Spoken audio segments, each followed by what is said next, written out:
بسم اللہ الرحمن الرحیم۔ السلام علیکم ورحمۃ اللہ۔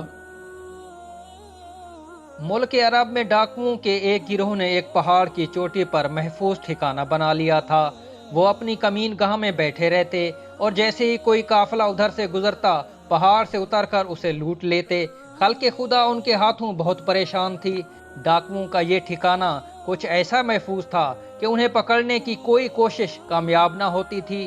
جو بھی ان کی طرف آتا تھا وہ دور ہی سے دیکھ کر چھپ جاتے تھے۔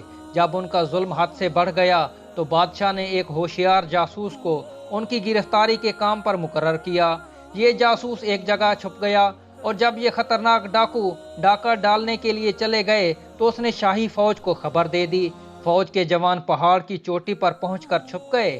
ڈاکو ڈاکہ ڈال کر واپس آئے تو لمبی تان کر سو گئے۔ ان میں سے کسی کو یہ گمان نہ تھا کہ ہم موت کے جال میں پھنس چکے ہیں۔ فوج کے جوانوں کو جب اطمینان ہو گیا کہ ڈاکو سو گئے ہیں تو انہوں نے سب ڈاکوؤں کو پکڑ کر مضبوط رسیوں سے جکڑ کر بادشاہ کے دربار میں پیش کر دیا اور بادشاہ نے فوراً ہی حکم سنا دیا کہ ان سب کو قتل کر دیا جائے۔ ان ڈاکوؤں میں ایک نوجوان بھی تھا جس کی شکل بہت بھولی بھالی تھی۔ بادشاہ کے وزیر نے اس نوجوان کو دیکھا تو اسے اس کے اوپر بہت ترس آیا۔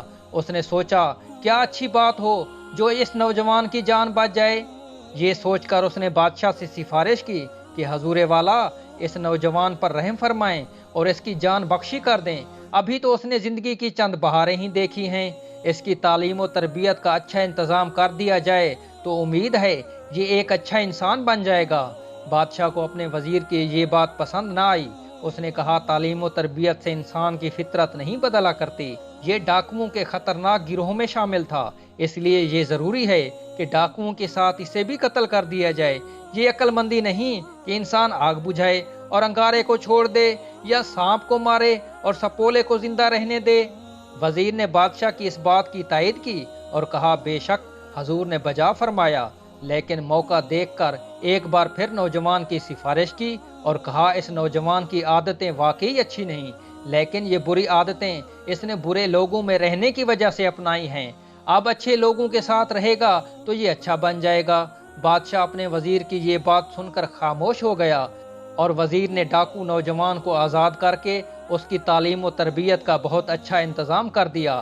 کہتے ہیں یہ نوجوان کچھ دن تو ٹھیک رہا لیکن پھر اوباش لوگوں میں اٹھنے بیٹھنے لگا اور ایک دن نیک دل وزیر اور اس کے بیٹوں کو قتل کر کے اور اس کے گھر کا مال و متاع لوٹ کر بھاگ گیا اور اسی پہاڑی چوٹی کو اپنا مسکن بنا لیا جس پر اس کے ساتھیوں نے قبضہ کر رکھا تھا۔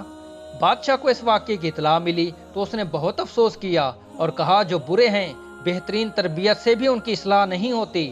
اچھے سے اچھے کاریگر بھی برے لوہے سے عمدہ تلوار نہیں بنا سکتا۔